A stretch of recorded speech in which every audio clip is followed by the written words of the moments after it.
आज आपण येथे एक अतिशय महत्त्वाचा दिवस साजरा करत आहोत, तो म्हणजे जागतिक दिव्यांग दिन. 3 डिसेंबर रोजी वर्ल्ड डिसॅबिलिटी डे आपण साजरा करतो. त्यामागचे प्रमुख उद्दिष्ट म्हणजे दिव्यांग व्यक्तींच्या अधिकाराविषयी जागरूकता निर्माण करणे, त्यांच्या समस्यांना आवाज देणे, समाजात त्यांना योग्य तो मान सन्मान मिळवून देणे.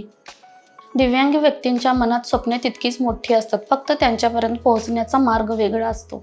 त्यांच्यात धैर्य, जिद्द, आत्मविश्वास प्रचंड प्रमाणात असतो. अडथळा त्यांच्या दिव्यांगपणात नसतो, तर खरा अडथळा हा समाजाची चुकीची दृष्टी आणि नकारात्मक विचार असतो. आपण त्यांच्या उणिवा पाहू नयेत, आपण त्यांची क्षमता आणि कौशल्यही ओळखली पाहिजेत. त्यांना संधी मिळाली तर ते कलाकार, क्रीडापटू, लेखक, वैज्ञानिक आणि आत्मनिर्भर नागरिक बनू शकतात. भारतातील अनेक दिव्यांग व्यक्तींनी जागतिक पातळीवर देशाचं नाव उज्ज्वल केलं आहे. यावरून हे सिद्ध होतं की दिव्यांगता ही शरीरात असते, मन कधीही दिव्यांग नसते.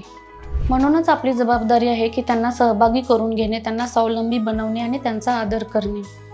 या दिवशी आपण असा संकल्प करू की समता आणि सन्मानाच्या समाजाची निर्मिती करू, जिथे प्रत्येकाला जगण्याची आणि पुढे जाण्याची समान संधी मिळेल.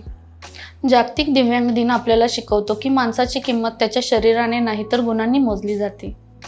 चला तर मग दिव्यांग व्यक्तींच्या क्षमतांना ओळख देऊया, त्यांच्या स्वप्नांना उंच भरारी देऊया आणि एक असा समाज घडवूया जिथे प्रत्येकजण म्हणेल की मी ही सक्षम आहे.